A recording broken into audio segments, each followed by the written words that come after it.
Yum Yum Island.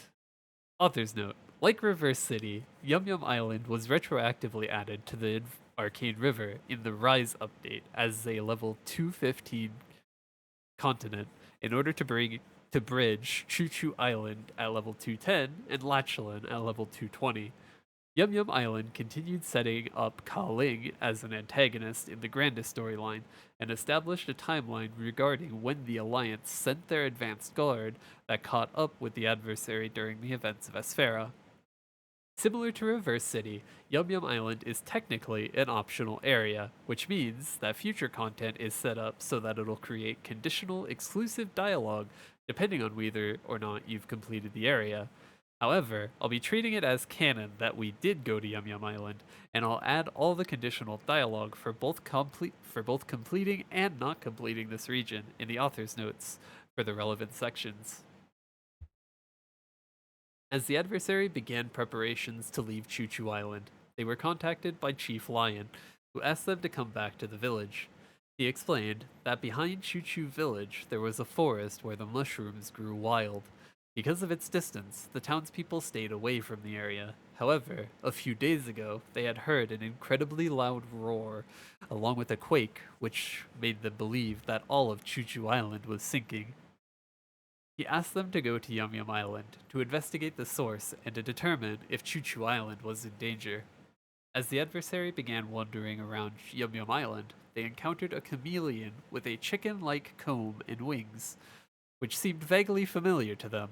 The chameleon, Castor, saw that the adversary didn't have a blue button that identified them as a resident of Yum Yum Island. Author's note.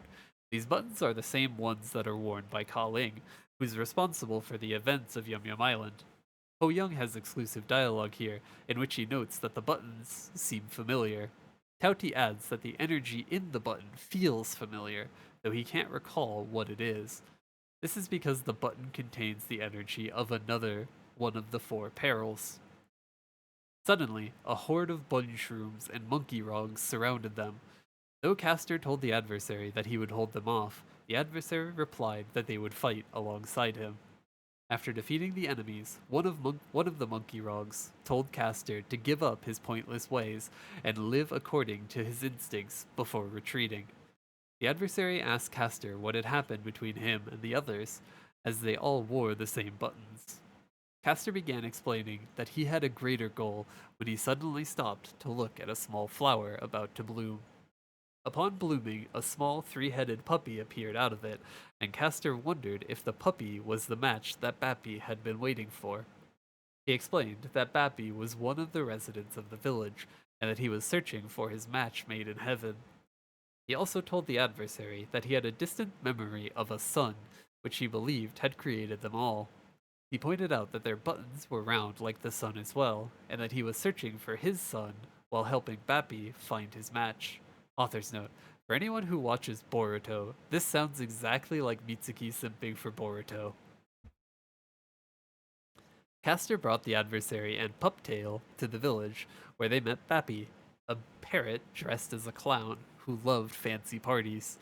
The adversary suddenly realized that all of the residents of Yum Yum Island were based on dangerous monsters that had come from Maple World, with Bunshrooms being from Mushmoms, Monkey Rogs coming from Junior Balrogs, Puptail coming from Horntail, Bappy coming from Pierre, Castor coming from Von Bon.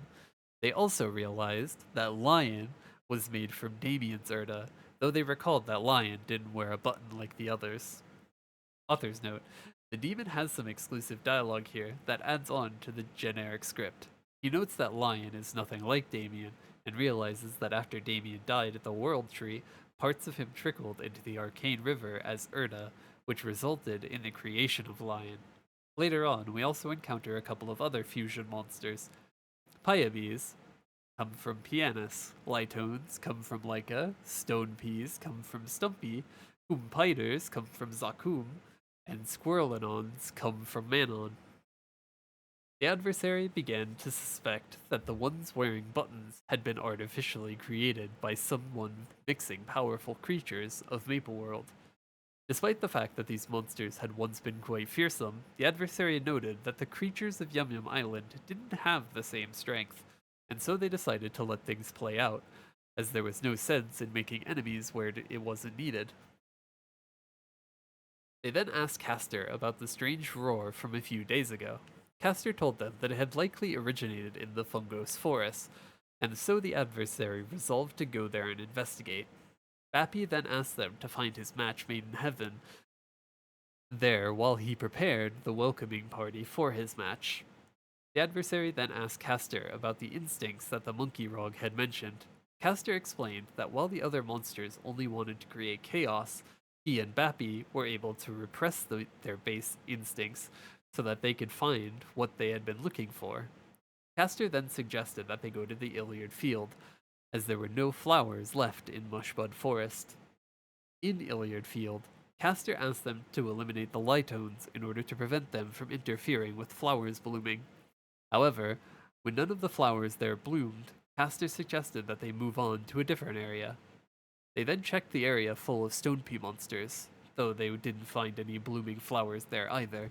They continued on and soon found a field full of flowers, though they first had to fight the Piabis that surrounded them. Eventually, or Eventually, they found a blooming flower out of which emerged a blue version of Bappy named Muppy. Muppy was pleased to know that his other half was looking for him. He asked Castor whether he was the one who had visited him while he had been inside the flower, although he added that Castor's button was smaller than the one he had seen the person wearing. Believing them to be his son, Castor asked what the person had said. Muppy recalled that the person had said, "Such a failure."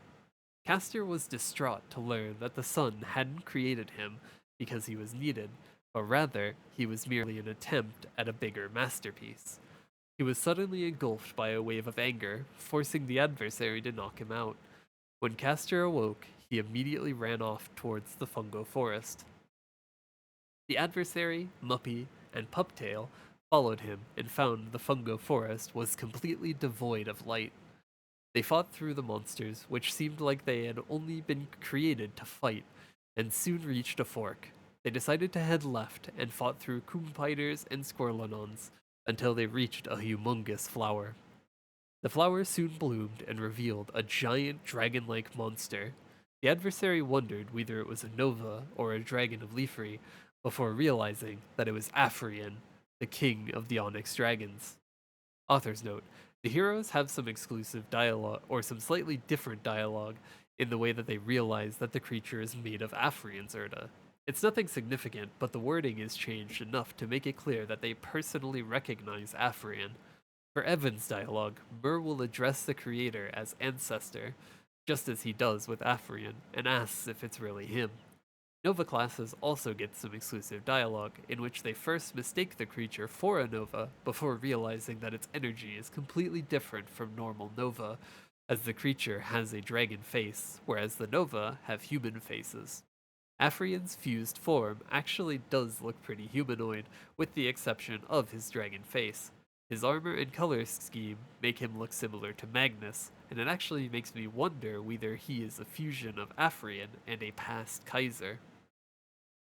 As they began to fight, the adversary quickly found that a portion of Afrian's immense power had carried over into this creation. Author's note: once again, the heroes have some slightly different dialogue that has them note that despite the fusion power, it's still nowhere near Afrian's strength. As Afrian launched a powerful attack, Castor jumped in front of the adversary and took it in their place. Afrian then declared that yet another insignificant being appeared, angering Castor once again, as he refused to be called a failure. With an enraged Castor and the adversary working together, Afrian was defeated, leaving behind only his button. As the adversary picked up the button, it crumbled into dust in their hands. They were disturbed to know that both their allies and their foes could be revived in such a manner, with no way of telling which side they would be on, nor how powerful they would be. They then saw that Castor was still consumed by anger and attempted to calm him down when suddenly Chief Lion appeared and knocked him out, causing the button that Castor wore to fall. From the button, a massive claw appeared with ominous energy. though it was destroyed by a swift strike from Lion's staff. Author's note: the claw attack is the same one that Ka Ling uses, powered by one of the four perils. Ho Young and Laura both have exclusive dialogue, which has them recognize the hand. For Ho Young's dialogue, Tao-Ti also adds that he now remembers the energy as being what Ka Ling had unleashed at the Temple of Time during Ho Young's level 200 quest. Both Ho Young and Laura then wonder what Ka Ling is scheming. Lion explained that he had heard a roar from Afrian and had come to help. Castor then saw Damien's sun-like mark on Lion's cape and realized that Lion was the son whom he had been looking for. Author's note: Castor recognized Chief Lion as his son, aka his creator, is because Lion was created from Damien, who originally created the Root Abyss bosses that Castor, Bappy, and Muppy were made from. Just then, Puptail barked at them and led them to an even larger flower, which had already bloomed. The adversary noted that whatever had hatched from it had likely been gone for a while, and that not a single trace of it remained. Castor noted that as the flower was much larger, it likely meant that whatever had hatched from it would be far stronger than the monster that they had faced. The adversary immediately had a bad feeling about whoever was using Erda to create and control new beings. Though the Afrian fusion hadn't been mature enough to control its powers, the adversary noted that its potential had been incredible. They realized that something similar could happen again at any time, and that such creatures could easily become powerful enemies. Author's note: the giant creature that hatched from this flower is likely the same one whose roar had prompted Lion to ask the adversary to investigate Yum Yum Island. Ho Young and Laura both have exclusive dialogue here, in which they note that they hadn't expected Ka Ling to go so far. For Ho Young, Tao-Ti adds that Ka Ling is really something else and suggests that they be more careful. With no more leads, they returned back to the village and introduced Muppy to Bappy, who threw a party in both of their honors. Castor then thanked the adversary for their help and gave them several arcane symbols as a reward. Believing that they had no time to inform the Alliance about what they had learned, the adversary hesitantly decided to move on.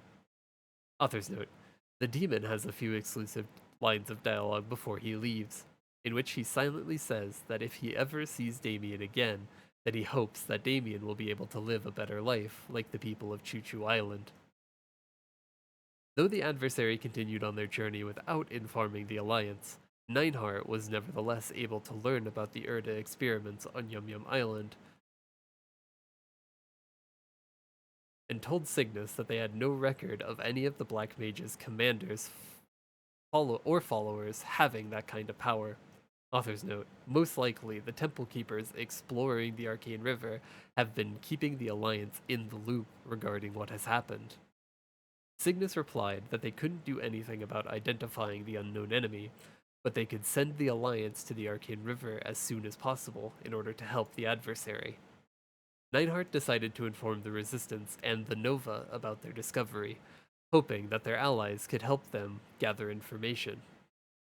Cygnus asked if the advanced party was ready, which Nineheart confirmed, adding that they had one Cygnus Knight and one Resistance member ready to head out. Just then, Ollie of the Thunderbreakers arrived to report in. Nineheart then told Ollie and Cygnus that Pantheon was scheduled to send in a magician so that the advanced party could find a way to move through the Arcane River soon.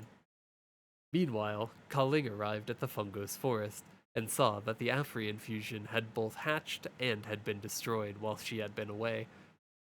She then decided to wrap up her experiments there and move on to other plans. Author's note: it remains unknown why Ka Ling was performing these experiments. The Odium storyline reveals that she considers all the monsters in Yum Yum Island to be failures, and that Shangri-La's story has no mention of the unknown monster who had been hatched in the flowers that was even bigger than Afrian's. Before Shangri-La came out, I had a theory that Ka Ling was attempting to recreate a peril as a replacement for Tao-Ti. The Odium storyline later revealed that all four perils are robots who developed sentience, which is a concept that I'm personally not a fan of, since it seems really weird to me that the creatures that look and behave exactly like spirits are apparently now machines. Honestly, I wish that they had instead given some sort of explanation about calling making the perils after learning Erda manipulation from the goddesses of Grandis. It would have tied into both her Yum Yum Island experiments and the fifth job advancement lore about the goddesses teaching the technique to people over the ages, and it would have made sense for the goddesses to teach Ka Ling and the other researchers of Odium to help them stop the ancient gods. The grandest story, and frankly almost everything that the story group has ever produced, has been extremely disappointing lately, as the story group likes to give the illusion that they have some semblance of a story plan, but in reality, they end up dropping all the plot points that they introduce, and they then go on to make a dozen more, which they'll probably also drop after the initial hype around it wears off. The Yum Yum experiments, for example, don't get mentioned once outside of a single throwaway line in Odium, and after Shangri-La, I'm almost certain that it's never going to be mentioned again, which makes me wonder what the point of this story even was if they're just gonna pretend like it never happened.